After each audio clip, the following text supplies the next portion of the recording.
Hello, আসসালামু আলাইকুম। শখের খামার ফরিদপুর ইউটিউব চ্যানেল থেকে ছোট্ট একটা শর্ট ভিডিও নিয়ে চলে আসলাম। তো রাতের বেলায় ব্রয়লার মুরগিকে পানি দিয়ে দিলাম। তো আজকে 15 দিন বয়স হয়েছে। তো রাতের বেলায় মুরগিকে শুধু ফ্রেশ পানি দিয়ে দিছি। তো আজকে প্রচুর পরিমাণে ঠান্ডা, তো সে কারণে লাইটিং ব্যবস্থাটা একটু ভালো করে দেওয়া হয়েছে আসলে। তো মুরগিগুলোকে রাতে পানি দিয়ে মুরগিগুলোকে তাড়াই দিতেছি। তাড়াই দিলে সমস্ত মুরগিগুলো উঠে পানি খাইতে পারে আসলে। তো মুরগি তাড়াইলে কিন্তু আসলে সমস্ত মুরগি খাবার খায় এবং পানি খায়, পরিশেষে কিন্তু আপনার ওজনটা ভালো থাকে। তো মুরগিকে যত বেশি তাড়াবেন মুরগির ওজনটাও কিন্তু ঠিক তত বেশিই হবে, গ্রোথটা খুবই ভালো আসে। তো আপনাদের সাথে রাতের ফুল ভিউ শেয়ার করতেছি ব্রয়লার মুরগির খামারের। তো মুরগিগুলো আপনারা দেখতে পাচ্ছেন একদম পরিষ্কার, একদম সাদা। তো লিটার নষ্ট হয়ে যাওয়ার সাথে সাথেই কিন্তু আমি লিটার চেঞ্জ করে দিছি। তো লিটার চেঞ্জ করে দেওয়ার ফলে কিন্তু আপনার ঘরে কিন্তু কোনো অ্যামোনিয়া গ্যাস জমে না।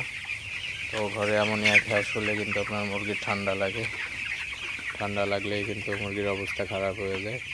তো এই দিকটা আপনারা অবশ্যই খেয়াল রাখবেন যারা ব্রয়লার খামারি আছেন।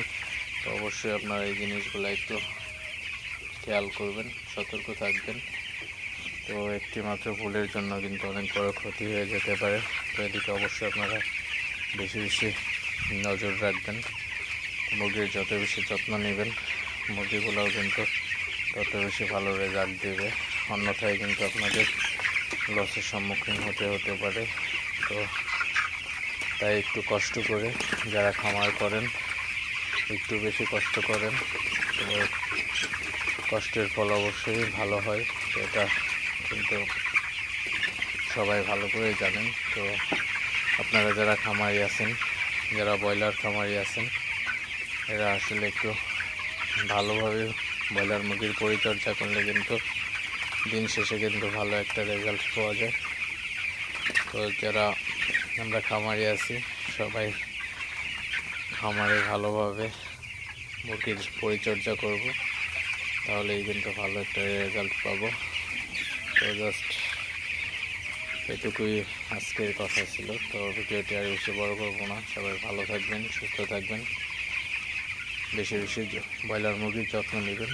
তো তাহলেই ভালো একটি খামারি হয়ে উঠতে পারবেন। তো সবাই ভালো থাকবেন, সুস্থ থাকবেন।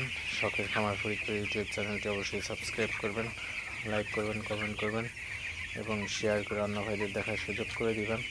তো দেখা হবে অন্য কোনো নতুন ভিডিওতে নতুন কোনো তথ্য নিয়ে। সে পর্যন্ত সবাই ভালো থাকবেন, সুস্থ থাকবেন। আল্লাহ হাফিজ।